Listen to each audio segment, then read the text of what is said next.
What? What the? A craft user? A replacement.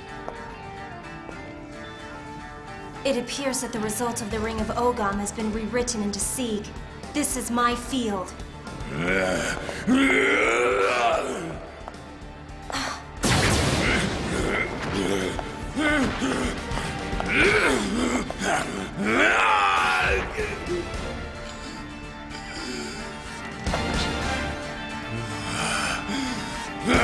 Damn you all!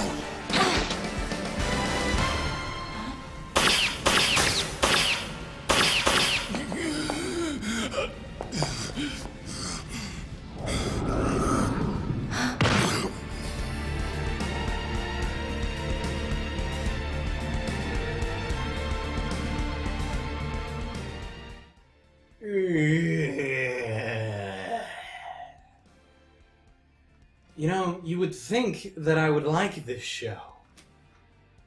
You see, I have a habit of liking the really weird paranormal, sci-fi, and fiction shows that other people don't, like Ghost Town and Seal Experiments Lane.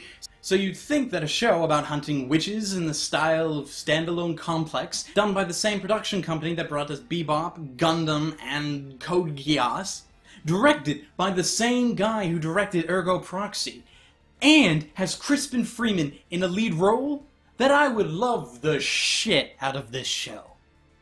But I don't. Because it's boring. Okay. See, Witch Hunter Robin's problem is that it constantly tells you the plot without showing you the plot. There's virtually no decent pacing anywhere, and while I like the characters well enough, they never spend enough time on any of them to really flesh them out. And it's frustratingly boring. I wanted to like this show. Really, I did. It's just...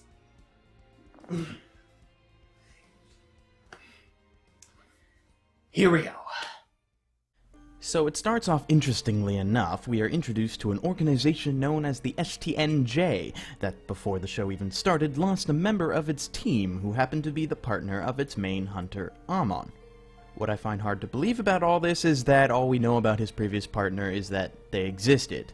Not much else is ever told about them, which is odd considering they were such a valued teammate.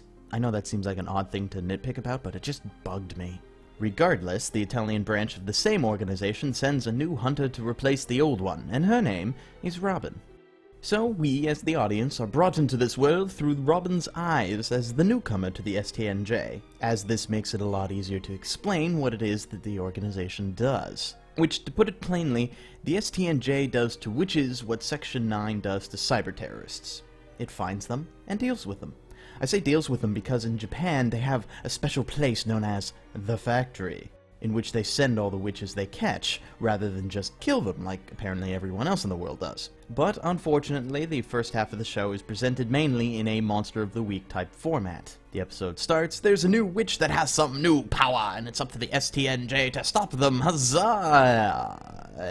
Speaking of witches, has anyone else been watching Madoka Magica? Now that has some witches in it. There's even time travel in that show. That's a little off topic though, isn't it? Well, I'm sorry. I keep getting distracted by things that are just so much more interesting. Oh hey, a toonie! Alright, maybe I'm being a little unfair here. There are many reasons why someone would enjoy Witch Hunter Robin. And it's not because those people are stupid and like everything they watch, though they may be stupid for different reasons. To its credit, Witch Hunter Robin is very clean cut. There is a distinction between good and evil that it makes, and on occasion screws with. The first half of the show is full of random standalone episodes that, while they lack in an overarching storyline, deal a lot about morality. Constantly making the characters choose between right and wrong, and it's not something that we normally see in the same way that this show does it in. with characters constantly flipping to different sides of the proverbial coin depending on the situation. In this way, it tries to be thought-provoking, but only succeeds depending on how much you actually like the characters. Speaking of the characters, I never found any of them to be particularly endearing. They're all just kind of there, fulfilling their role in the plot without actually branching out with their own story. I would say that they are cookie-cutter characters, but I don't even think it goes that far, because even cookie-cutter stereotypes can have heart and be interesting.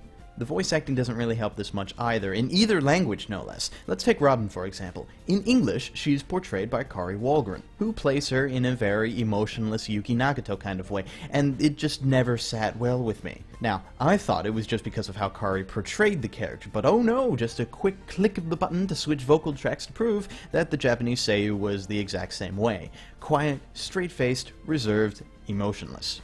Let's have a look at an example. Here's a quick scene in English. Excuse me. Do you mind if I leave this here? Oh, sure. Ah, for your Vespa, huh? Yes. Do you want me to bring it to you later on? Miss Robin? I need to borrow this. Sure. And now Japanese. すいません。ここに置かせてください。いいですよ。ああ、ベスパのやつですね。ええ。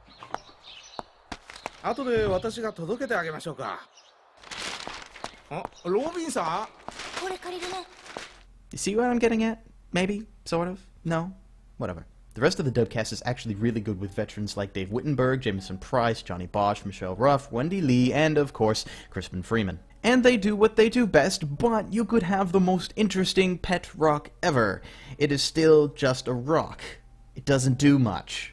Now, the animation is an interesting thing to mention because it is done by Sunrise. Now, far back in the past, Sunrise is known for great works like Escaflowne and Bebop, of course, but then people leave the studio, other studios are formed, and with a studio as old as Sunrise, it's a lot harder to say, oh, these are the same guys who made Escaflowne, because in reality, even though the company is the same, the people behind it change. However, even though Sunrise sticks heavily to Mech Show nowadays, they still have a standard of quality to keep in terms of animation. And I think it's fair to say that they do indeed keep it here. Sure, if you go into heavy analysis, you'll notice little things here and there, but it's nothing to be bothered about really. The animation is solid. Which leads us into the final verdict.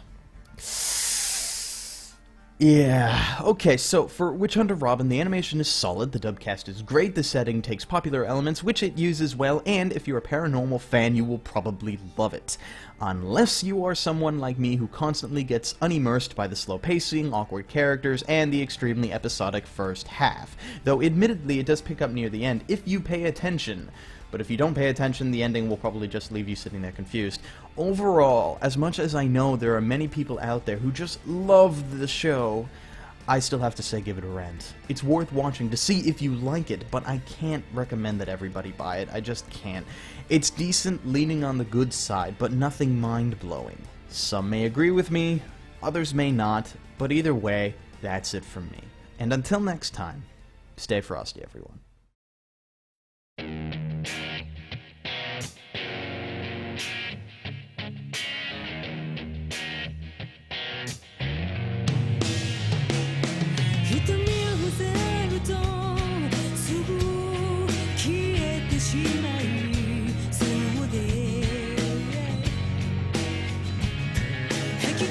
Sure.